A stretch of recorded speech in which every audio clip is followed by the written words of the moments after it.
Selamat pagi netizen yang budiman. Di sini kami diberikan kesempatan untuk mempresentasikan hasil action plan kami dari kelompok 5 Vox Populi. Yang nggak ada namanya belum bisa. Oke. Di sini.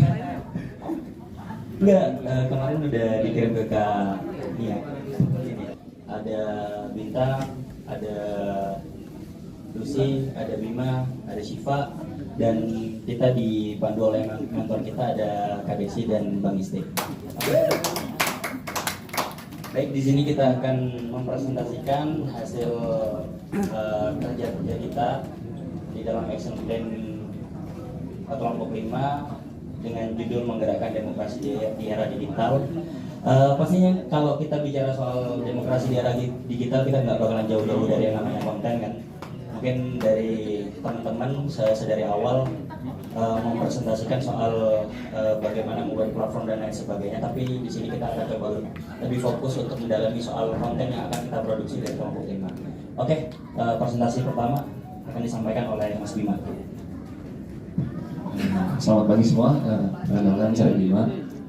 Karena salah satunya proyek kami adalah mendidik publik lewat media sosial, maka kami akan bahas bahwasanya demokrasi bukan hanya sekedar sistem, namun lebih daripada itu. Karena sering kita dengarkan demokrasi merupakan sistem pemerintahan, ini mana kekuasaan tertingginya berada di tangan rakyat.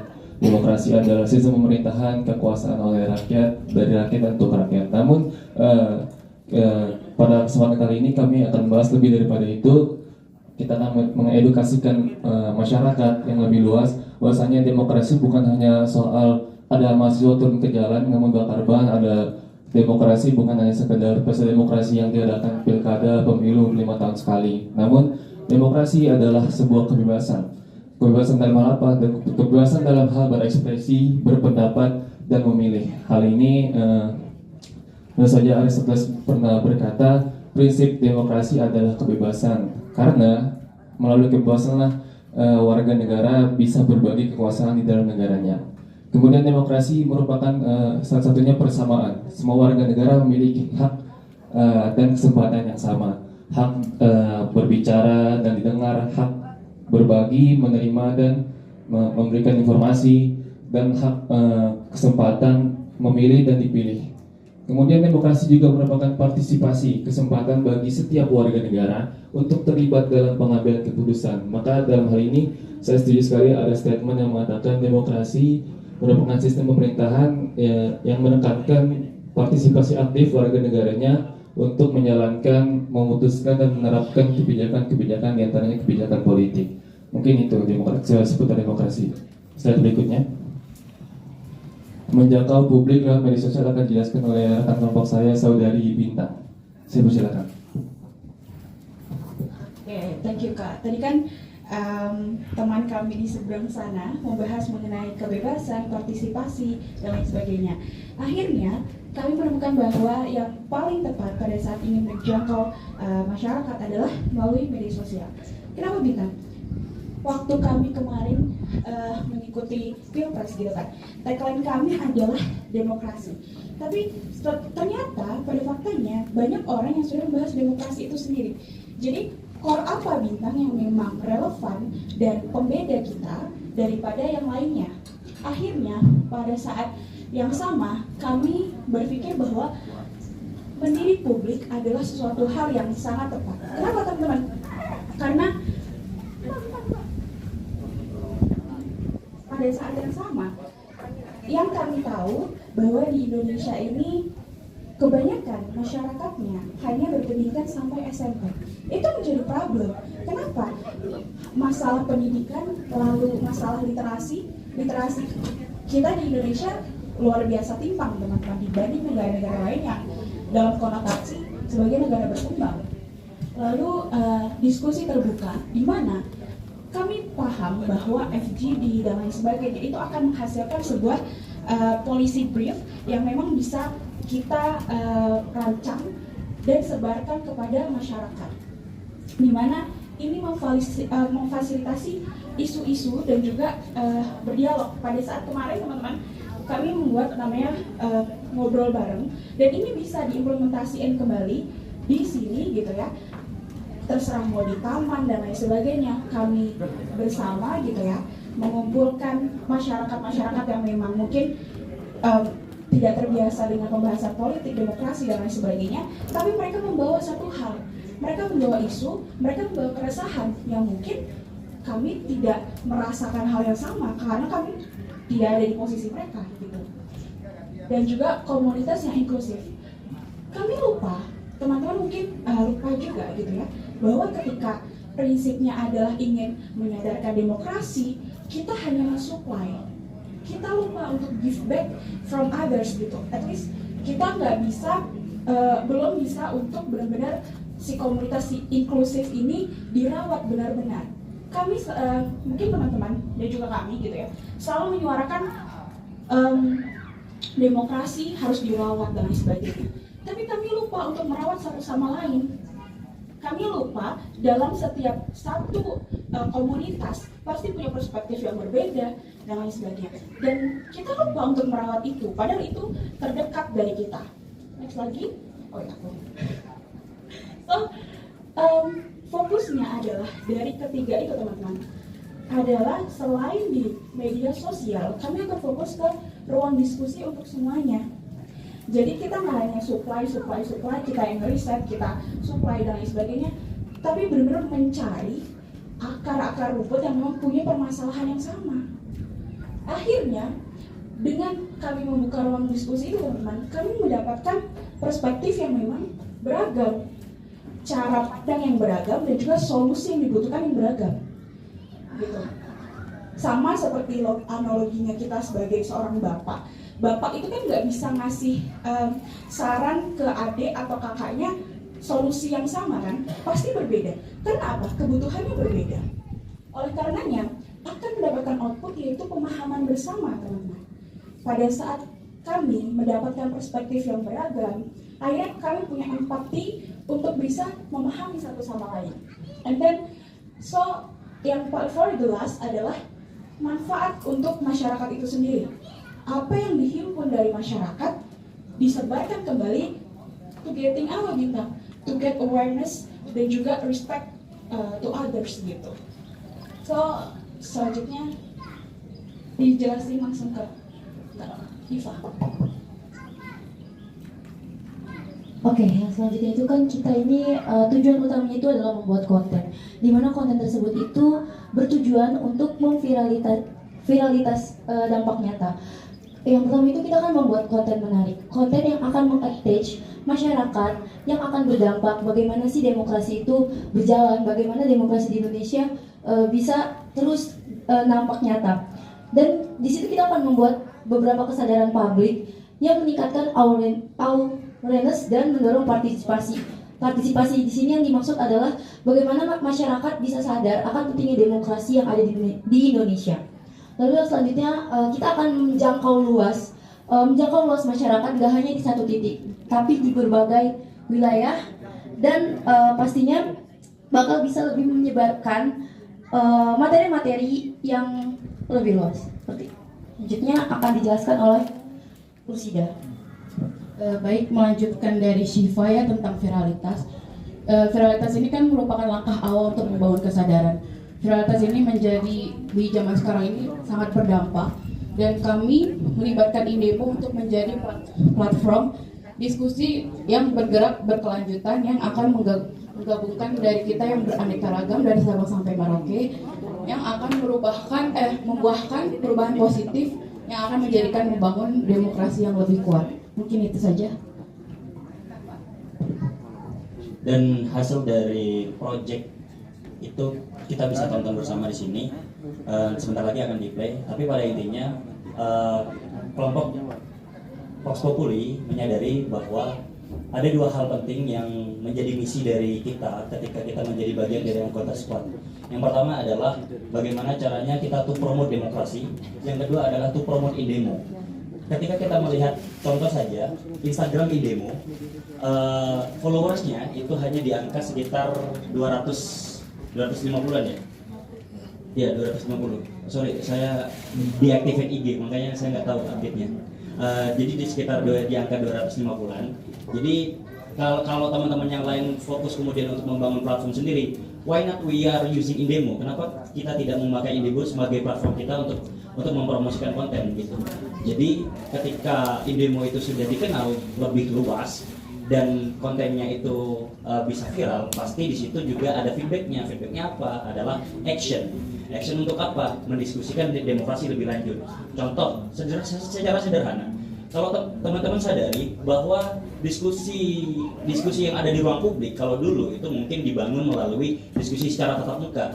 Tapi ketika kita masuk ke dalam dunia digital, diskusi itu justru ada di dalam kolom komentar, ada di dalam mention, ada di dalam hashtag dan lain sebagainya. Jadi kita akan memanfaatkan itu secara maksimal melalui Just Content by Indemo. Gitu. Mungkin contoh proyeknya bisa kita tampilkan. Bisa di-play. Ya. Kamu kirimnya baru tadi? Ini bisa Kak, coba di teman. Offering dari kita teman-teman Vox Populi adalah pada intinya adalah dua. Satu pastinya dengan mempromosikan demokrasi, yang kedua adalah mempromosikan Indemo. Karena jujur, karena ada generation gap antara generasi kita dengan generasi awal di Indemo, makanya kita perlu untuk kemudian reach out audiens baru agar Indemo diketahui. Contoh, ketika saya ngobrol sama teman-teman saya di kampus misalkan, ketika ditanya, lu ikut kegiatan apa di weekend gitu, ikut Indemo itu apa? Kan orang-orang pada bertanya tuh, what is Indemo gitu. Kalau kita menggunakan Indemo sebagai landasan platform kita, saya yakin Indemo dengan sendirinya akan dikenal secara lebih luas gitu. Karena itu tadi kita tidak bisa menafikan bahwa ada generation gap yang agak sedikit jauh, sehingga Indemo namanya sekarang tidak lagi se-viral dan terkenal dulu gitu. Terima kasih, itu saja presentasi dari kita. Kurang lebihnya assalamualaikum warahmatullahi wabarakatuh. Oke. Selanjutnya apakah ada tanggapan dari kawan-kawan sekalian? Silakan. Ya boleh. Nggak ada. Nggak ada. Oh ya boleh. Oh sebentar. Ada ini dari dulu. Ini masih ada berapa kelompok lagi? 3 kelompok lagi. Sambil menunggu presentasi dari 3 kelompok yang akan datang, dari tadi itu 3 kelompok yang udah presentasi ya, aku belum melihat adanya. Ini kan bagus banget bikin action plan untuk bagaimana kalian berkontribusi untuk memenuhi demands atau kebutuhan publik dalam menggerakkan demokrasi melalui media digital. Tetapi semuanya butuh pembiayaan. Nah, dari 3 kelompok ini tadi belum ada tuh. Kalian mau ngerjain ini pakai apa gitu kan? Nah, itu mungkin kita tunggu dari kelompok berikutnya. Benar juga. Sebenarnya kita juga mau itu, pengen tahu itu waktu dari awal tuh kita kalau konsep yang komplit itu termasuk ide, gagasan, realisasi, termasuk pembiayaannya. Pembiayaan itu bukan berarti harus dengan dana besar ya, tapi kolektif fund gitu loh. Gimana caranya bikin crowdfund, pokoknya pembiayaan alternatif.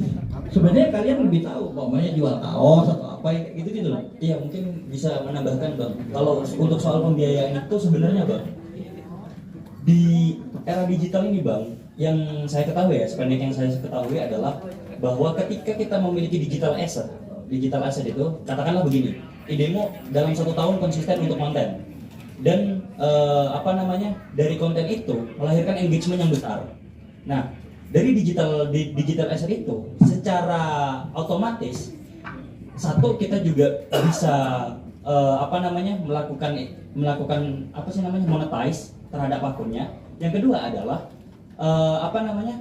kita bisa menawarkan itu digital asset ini sebagai komoditas yang bisa kita jual gitu.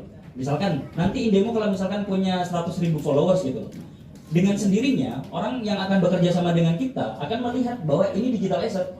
Jadi dengan melihat bahwa Indemo ini memiliki 100.000 100.000 followers itu bisa menjadi modal capital gitu, modal digital gitu, modal digital untuk kita bisa mendapatkan pendanaan. Mungkin itu Bang tambahannya. Itu bagus banget ya, itu dia 100.000 followers. Berapa lama? Nah, itu soal konsistensi. Iya, tapi seberapa energi kalian bisa memenuhi itu. Iya. Tapi gini, yang sederhana, nanti mungkin kita urai karena kalian sebentar lagi selesai. Kita urai nanti dari mana kita bisa mendapatkan akses pendanaan. How to get the capital for your movement gitu, for our movement gitu. Kita bisa belajar tadi malam. Ada seorang senior kita, seorang seniman yang pernah di penjara, namanya Mas Istimku. Beliau itu membagikan buku kepada kalian. Dari mana buku itu? Buku itu kan mahal. Sekian 50.000 mungkin kan. Tapi kalian udah dapat rata tuh 2 buku tuh. Kalian udah dikasih Mas Isti masing-masing 100.000. Mungkin Mas Isti nggak punya uang, tapi temannya yang di DPR memberikan itu. Itu metode yang harus kita pelajari. Nah itu nanti kita uraikan. Oke. Terima kasih. Terima kasih kelompok Vox Populi. Mungkin kami pamit. Oh ya, silakan. Kurang lebihnya assalamualaikum warahmatullahi wabarakatuh. Selanjutnya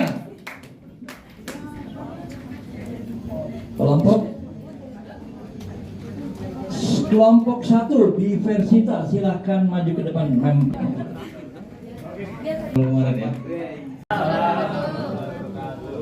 Selamat siang teman-teman. Di sini kami tim dari Justisia ingin memaparkan sebuah action plan dari demokrasi berdampak, yang dimana sebelumnya saya perkenalkan dulu beberapa anggota dan beberapa menti. Slide berikutnya. Ya, mentor maksudnya ya. Di sini ada Bang Erdi Sarasat, kemudian ada Bu Suwari Utami, di sini ada saya, Ribu Sulidin, samping saya ada Kak Kohedatul Nisa, terus satu lagi Nazaran Fajile, dia lagi izin untuk mengikuti BA di universitasnya gitu. Di sini ada Iberto juga, yang baru masuk juga ada, namanya Sofyan. Ya. Sebelumnya kami dari beberapa meetup juga menemukan beberapa kelindahan dari berbagai background kemajemukan dari identitas kami gitu kan. Dimana kami sepakat bahwa misalnya isu demokrasi ini ternyata berkelindahan satu sama lain dengan isu-isu lainnya gitu. Kayak yang tadi dibilang isu agraria, hukum, kemudian ketenagakerjaan dan sebagainya macam gitu. Jadi oleh karenanya sebetulnya kami cukup realistis untuk melihat future kedepannya bagaimana untuk mendokumentasikan beberapa perjalanan aktivisme gitu melalui tokoh. Tapi tokoh yang istilahnya dalam arti yang tidak mengkooptasikan antara tokoh-tokoh nasional dengan tokoh-tokoh yang pejuang demokrasi yang agak marginal gitu. Ya, akademisi atau beberapa pejuang yang berjaket hijau atau orange dan sebagainya macamnya gitu. Nah, kami juga melihat bahwasanya ini bisa menjadi bekal inspirasi bagi beberapa generasi ke depannya gitu, yang bakal tidak mengabaikan nilai, spirit dan ketauladanan yang bisa diwarisi gitu ke depannya. Dan bakal bisa diambil pelajaran juga untuk menjadi sebagai perjalanan aktivisme ke depannya. Sebelum bergeser ke Roberto, aku akan beberapa mengutip atau menyadur dari perkataan Pram ya. Di mana Pram sempat bilang bahwasanya menulislah, tanpa menulis engkau akan hilang dari pusaran sejarah. Tapi ketika melihat beberapa action plan dari teman-teman juga yang punya inisiasi keren-keren semua gitu, aku merasa perlu ada perubahan frasa dalam menulis itu. Tapi berkaryalah, tanpa berkarya kita akan hilang dari pusaran sejarah.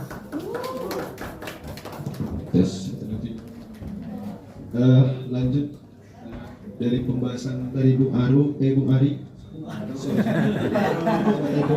kebolak Ari yang menjelaskan tentang latar belakang kami yang mendokumentasikan tentang perjalanan akademisi ataupun aktivis. Nah, dari situ kami juga memiliki beberapa tujuan, ada 3. Tujuan yang pertama itu menumbuhkan kesadaran nilai di tengah masyarakat, karena dari kelompok kami percaya bahwa ada beberapa inspirasi ataupun nilai yang mampu ditangkap dalam karya kami nanti dapat memberikan efek bagi pembaca untuk memperjuangkan nilai-nilai yang telah diperjuangkan oleh tokoh aktivisme sebagai penulis di dalam dokumentasikan. Tujuan pertama ini sudah jelas banget teman-teman, bahwa dari kelompok sebelum-sebelumnya tentang media sosial yang mengikuti zaman juga. Tapi kami di sini dari kelompok kami Justisia bergeser sedikit, yaitu lebih ke minat baca sih sebetulnya. Karena tujuan kami yang pertama itu supaya kami juga memberikan efek bagi pembaca, yaitu untuk membaca nilai-nilai yang diperjuangkan oleh tokoh-tokoh aktivisme itu. Kemudian tujuan yang kedua, buku sebagai media pendokumentasian yang memiliki daya tahan dan mampu juga menjangkau pembaca secara luas. Dan yang terakhir adalah tujuannya itu memperkuat solidaritas sosial, yaitu modal sosial melalui penyebarluasan kisah ataupun pelajaran dari pengalaman para tokoh aktivis. Itu saja. Kemudian dilanjutin oleh Bang.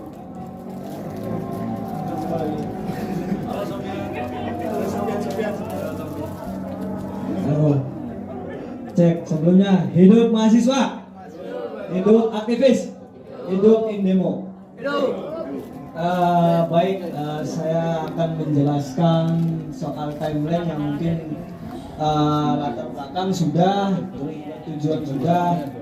Sekarang kita menjelaskan timeline atau aktualisasi lah, ya kan? Aktualisasi daripada plan yang kita canangkan untuk ya kedepannya gitu kan. Ya, kita memulai di bulan Januari itu tentang riset ya, riset dan wawancara tokoh. Artinya ini merupakan gerakan atau ya gerakan offline lah ya. Kita wawancara tokoh, yang mana wawancara tokoh ini atau riset ya, riset tentang isu demokrasi tentunya ya. Yang tadi disampaikan, demokrasi bukan hanya soal pemilu, tapi soal hukum, agraria dan lain sebagainya gitu kan, sangat kompleks sekali sebenarnya. Nah, riset ini mungkin riset yang akan atau wawancara tokoh di grassroots gitu kan, di akar rumput, kayak semisal petani gitu kan. Dulu saya pernah live in di petani yang ada di Indramayu 7 hari, yang namanya SPI lah, Serikat Petani Indonesia. Saya pernah live in di situ, mendengarkan keluh kesah dari petani yang melawan PG Raja Wali. PG Raja Wali ini merupakan PT yang dinaungi oleh BUMN. Ya, di sana PT Raja Wali itu mengadu dombakan antara petani tebu sama petani padi. Ya, petani padi ini memang apa ya? Mereka itu untuk mencari kehidupannya ya. Ya perlu kita ketahui bahwasanya Indonesia adalah negara agraris ya. Menurut data BPS itu 40% Indonesia itu mata pencariannya di petani gitu kan. Nah, artinya perlu juga kita meriset dan mewawancarai tokoh petani ini, yang mana menjadi sebuah inspiratif bagi generasi milenial atau generasi Z ini ya kan. Karena memang Gen Z ini atau generasi milenial ini kurang tertarik lah di perihal petani gitu kan. Karena memang petani kata Soekarno kan tatanan negeri lah ya gitu kan. Nah, maka dari itu perlu juga diwawancarai, bukan hanya soal petani saja, karena negara kita juga negara yang akan kaya dengan hasil laut gitu kan. Kita juga punyalah akses ke nelayan kayak Konan gitu kan, komunitas nelayan Indonesia, dan juga kaum buruh migas, ada Kasbi juga. Ya, kita perlulah mewawancari tokoh-tokoh itu agar sekiranya kita mengetahui tentang isu apa yang terjadi di kubu mereka gitu kan, atau di organisasi mereka, sehingga kita bisa meng-up isu tersebut tentunya dengan ya tadi sesuai zaman kan, dengan digitalisasi. Nah, itu teman-teman. Dan juga ojol lah ya, ojol, terus pendidikan, politik, gender lah. Kita semua masuk ke dalam timeline yang ada di situ, riset dan wawancara gitu. Ini estimasi aja ya. estimasinya di bulan Januari. Nah, untuk di bulan Februari kita akan editing naskah, sampul dan sebagainya. Ya sesuai tadi, kita turun atau bisa dilaksanakan live in lah ya kalau bisa gitu kan. Itu juga kita mencari apa sih isu yang berkembang di organisasi yang ada di grassroots gitu kan. Karena gerakan grassroots ini sangat efektif, atau inilah artinya kita mendapatkan suatu massa juga kan, kesadaran, penyadaran massa gitu kan, itu sangat perlu sehingga gerakan grassroots ini paham akan situasi dan kondisi Indonesia ini, khususnya di wilayah demokrasi gitu kan. Nah, terus di bulan Maret itu kita launching dan promosi. Nah, kita sudah mendapat data atau isu, ya kita editing dengan semenarik mungkin lah, kayak membuat majalah gitu kan, dengan layout yang menarik berbentuk narasi atau gambar gitu kan. Nah, bulan Maretnya kita launching gitu kan. Ya, ini menjadi timeline kita. Mungkin cukup sekian dari saya, dilanjut oleh Mbak Nisa. Baik, terima kasih teman-teman semuanya. Saya izin menambahkan, sebenarnya ini akan saya sampaikan adalah latar belakang dari kenapa Justisia mengambil inisiatif untuk membuat suatu majalah atau sejenisnya, seperti semacam majalah atau buku singkat gitu, buku tipis yang mendokumentasikan perjalanan keaktivisan. Keaktivisan dalam hal ini bukan aktivis tokoh bangsa yang besar yang mungkin sudah terekspos di banyak media, tetapi kita mencoba untuk mencari para patriot-patriot akar rumput yang tadi sempat disinggung oleh Sofyan juga, seperti kita mencari patriot petani di Indramayu yang memperjuangkan ini tanah mereka sedemikian rupa gitu. Juga saya sempat juga bersinggungan dengan salah satu patriot yang bagi saya patriot akar rumput dalam hal isu lingkungan di Garut, yang dia menginisiasi sekitar 360 sekian RW di Jawa Barat untuk dibuatkan tempat-tempat sampah ya, untuk membedakan antara sampah organik dan sampah botol segala macam, membuat ekoenzim dan lainnya. Nah, kita mencoba untuk mau memunculkan tokoh-tokoh patriot dari banyak daerah di komunitas atau aktivis akar rumput ini. Tujuannya untuk apa? Sebenarnya bukan untuk kita yang secara umum kita sudah bisa melihatnya dari mungkin media sosial, tetapi ini adalah bentuk dari apresiasi kita terhadap teman-teman aktivis akar rumput yang sebenarnya mereka jauh lebih berdampak daripada yang kita lihat tanda kutipnya hanya flexing di media sosial, yang itu bagi kami pribadi miris lah antara ketimpangan keaktivisan tersebut. Terus tadi sudah disampaikan, misalnya kita juga bisa meng-capture para ojol yang berjuang untuk keluarganya, dan itu secara tidak langsung juga memberikan edukasi kita tentang yang semalam kita refleksi tentang empati, simpati kita, membangun jiwa sosial kita, bagaimana kita bisa melihat teman-teman atau bapak-bapak, ibu-ibu yang berjuang dengan ojol mereka juga bagian dari penggerak demokrasi, mereka juga bagian dari patriot-patriot bangsa yang kami maksud tersebut. Membuat majalah dengan ilustrasi gambar yang ini tadi sempat kami diskusikan di belakang ketika mendengar presentasi dari kelompok 1 sampai 5. Memang konsep kita agak old style ya, agak old school, karena kita kembali ke teks, kita kembali ke buku, tidak mencoba untuk masuk ke media. Yang pertama, kami tahu peran-peran dari teman-teman kelompok lain sudah memasuki di ranah-ranah media, dan saya rasa ini juga bisa diintegrasikan ketika nanti teman-teman bisa mampu untuk membangun platformnya masing-masing. Yang kami justru malah nitip untuk apa yang kami kerjakan dari wawancara, dari riset yang kami akan turun ke lapangan untuk melihat teman-teman atau aktivis akar rumput ini menjadi konten di media sosialnya, menjadi konten di media sosial teman-teman semuanya ya. Selanjutnya di majalah tersebut juga ada gambar dan ilustrasi. Kami membayangkan seperti majalah Tempo.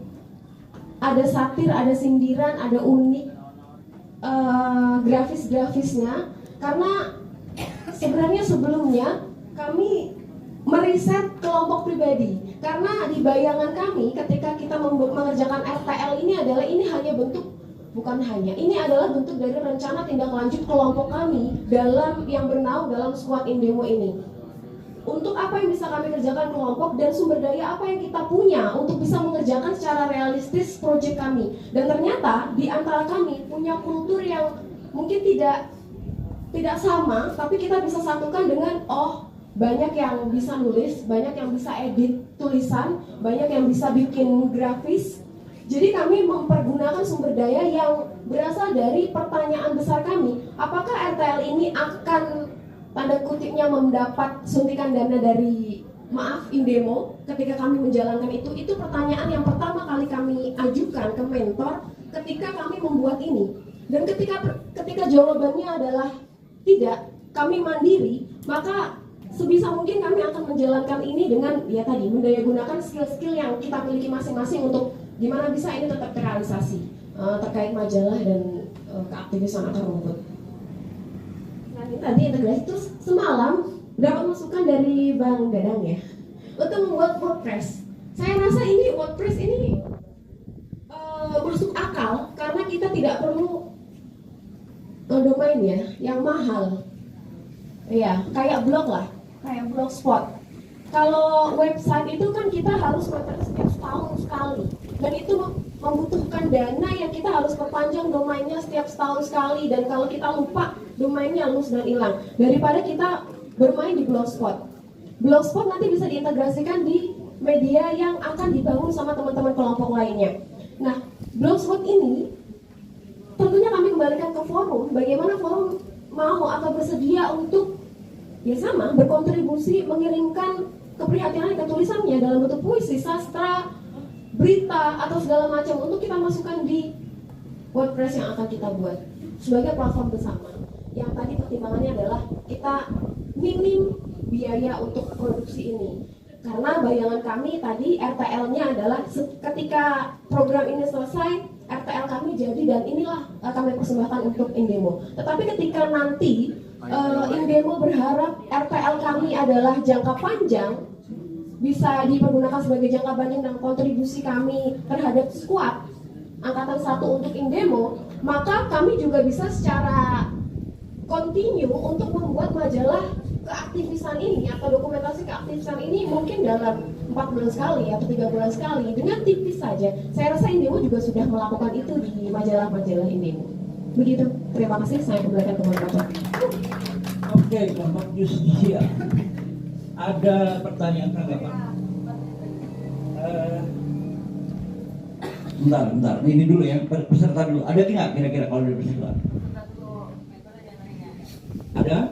Oke, silakan. Coba slide-nya ke yang tadi penerbitan dokumentasi perjalanan aktivisme. Nah itu,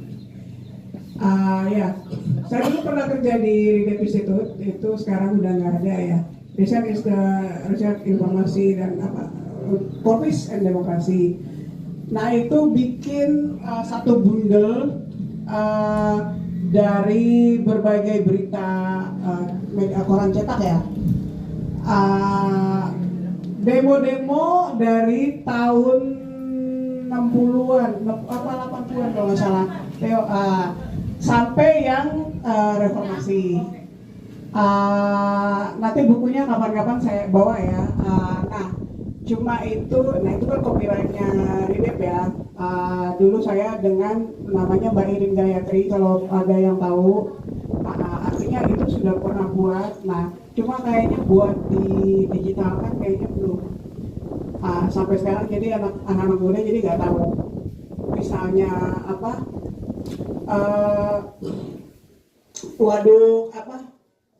yang di daerah Jawa Barat ya, kasus itu udah diadvokasi oleh aktivis tahun 80-an misalnya. Ya berbagai macam gitu ya. Buat yang Gen Z mungkin nggak tahu ya kalau itu dokumentasi perjalanan aktivisme itu ya. Lalu gini, kalau misalnya kayak tadi bikin buku ya, Gen Z aja atau yang mau di SMA aja, itu paling 3 roll baca. Nah itu tuh udah males. Dan saya tanya gitu mereka siapa pahlawan yang mereka ini, nggak ada, hampir nggak ada. Itu tuh yang SMA, bener-bener SMA ya, nggak kenal gitu. Saya mah ngebayanginnya ya paling bikin animasi tokoh Muhammad Hatta, iya, atau ya komik gitu ya. Itu lebih ngena di mereka, serius ketimbang buku ya. Ntar deh Irfan baru deh tuh, setelah film baru deh tuh pada mau baca teks yang serius ya. Oke, itu aja. Pendek kan? Dikit aja. Kelompok terakhir ini terakhir. Ini kalau yang tadi soal kalau yang tadi soal blogspot dan majalah itu keren tuh yang majalah tuh, karena ternyata dari semua orang yang imigrasi dari cetak ke online, kelompok ini kepikiran buat bikin cetak lagi gitu, yang kayaknya itu udah ditinggalin sama orang-orang, tapi ternyata kelompok ini pengen nge-create itu dengan kreasinya kelompok ini sendiri. Cuma satu lagi soal yang blogspot tadi, memang itu lebih murah dan lebih gampang. Cuma kalau memang kita mau kerjain bareng-bareng itu websitenya tanpa harus disupport dari siapapun, sebenarnya kita bisa iuran tuh, soalnya murah banget. Hosting sama domain untuk 1 tahun tuh paling nggak nyampe 500.000 itu untuk 1 tahun, dan perawatannya pun nggak begitu sulit gitu. Jadi lebih enak kalau nanti kita pakai, kan ini pengen yang berdampak gitu kan. Jadi kalau pakai blogspot kayak masih kurang aja menurutku. Jadi lebih enak kalau kita pakai .co atau .com gitu, atau dialektik.com juga boleh. Silakan. Ya, terima kasih.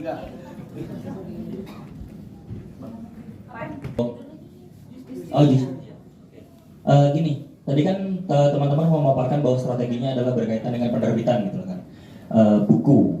Nah, dari berbagai macam pemaparan yang disampaikan juga oleh kelompok lain, kayaknya kita juga perlu memikirkan berkaitan dengan target audience. Target audience misalkan, nggak mungkin kita ngasih buku perjalanan aktivisme demokrasi ke katakanlah tukang beca begitu.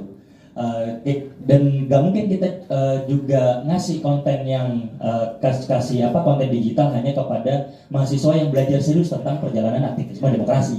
Nah, makanya mungkin dari nanti di kita Megabendung, kata kita dari squad Megabendung, nanti mungkin kita juga perlu memetakan mana yang menjadi target utama dari buku, penyebaran buku ini misalnya nanti hanya khusus kepada mahasiswa gitu dan lain sebagainya. Itu sih tambahan dari saya. Terima kasih. Ya, terima kasih. Saya mulai dari yang menjawab atau merespon pertanyaan Yakin, nanti teman-teman boleh menambahkan. Masih banyak memang namanya. Pertama, kami sudah membahas terkait buku cetak dan populernya di kalangan Gen Z atau teman-teman milenial sekarang yang sudah jauh dari tadi, kami menyebutnya kan old school ya, sudah jauh dari paper, sudah jauh dari tulisan, bahkan gadget lebih dekat dari mereka. Dan apa alternatifnya? Kami tidak membayangkan itu akan dicetak atau akan dijual, dipublikasikan atau didistribusikan secara luas, karena kata Romo Magnis pula, orang yang menulis dan berharap bukunya terjual itu kan sangat bodoh sekali gitu. Dan kami tidak mau menjadi bodoh itu, karena kami secara simpelnya hanya ingin berkarya di dalam itu. Dan apa alternatifnya untuk menjembatani bagaimana dengan cetak dan juga penyebarannya segala macam. Kemarin kita sempat bahas mengintegrasikannya melalui Bitly ya, atau Linktree ya. Linktree di media sosial yang nanti bisa di-download. Yang nanti bisa di-download di website atau media sosial lah katakanlah. Media sosial Squad, di dalamnya ada Linktree yang bisa mengakses majalah-majalah yang kita buat atau majalah yang dibuat. Jadi siapapun yang bisa yang mau membaca bisa mendownloadnya. Dan tentu ketika launching, kami juga nggak berharap launchingnya itu launching besar, tapi ketika launching kami cuma cukup memberikan sinopsis dan juga cover depannya. Silahkan teman-teman yang bergerak di bidang media kami serahkan untuk dipublikasikan di media sosialnya untuk menunjukkan bahwa Squad in Demo punya karya majalah dan silahkan di-download di link Linktree yang ada di media sosial. Itu langkah simpel bagi kami sejauh ini yang kita pikirkan. Terus yang kedua terkait website, pertanyaan kedua ke belakang terkait website. Kalau teman-teman di sini ada yang ahli IT, ada yang punya channel dalam bidang web atau media segala macam dan memiliki akses murah, itu tentu jauh lebih bagus ya untuk kita. Karena sejauh ini kami saya contohnya di lembaga itu masih memakai yang dari luar, yang tentunya masih dibantu elementernya, layoutnya, segala macamnya gitu. Kami cuma bisa upload aja dan itu memakan biaya sekitar 2,5 untuk satu domain, 2,5-2 juta untuk memperpanjang domain. Tapi kalau teman-teman punya akses yang 1 tahun bisa 500.000, bahkan bisa 250 dan dikelola sendiri, ada yang ahli IT, itu jauh lebih bagus untuk membangun website kita, Squad Indemo. Lalu menjawab pertanyaan dari Mbak Iyo terkait sebenarnya jauh lebih populer ketika buku atau perjalanan keaktivisan ini dibuat dalam bentuk populer gitu. Saya mencontoh, memang ini udah ada model dan di kepala saya juga sudah punya punya contoh formula, tapi karena dituangkan di sini dalam bentuk majalah, saya memberikan contohnya seperti yang tadi saya bilang, ada aktivis akar rumput atau patriot akar rumput dalam bidang sampah di Jawa Barat, Bu Tini, perempuan. Dia membuat buku cerita dan menciptakan tokoh sendiri untuk mengedukasi anak-anak TK dalam hal sampah. Dia membuat karakternya namanya siapa lupa, tapi bentuknya nanas, membuat gajah tapi bentuknya apa gitu. Dan di situ di cerita-cerita pendek dengan ilustrasi-ilustrasi yang seperti buku layaknya buku anak-anak lah.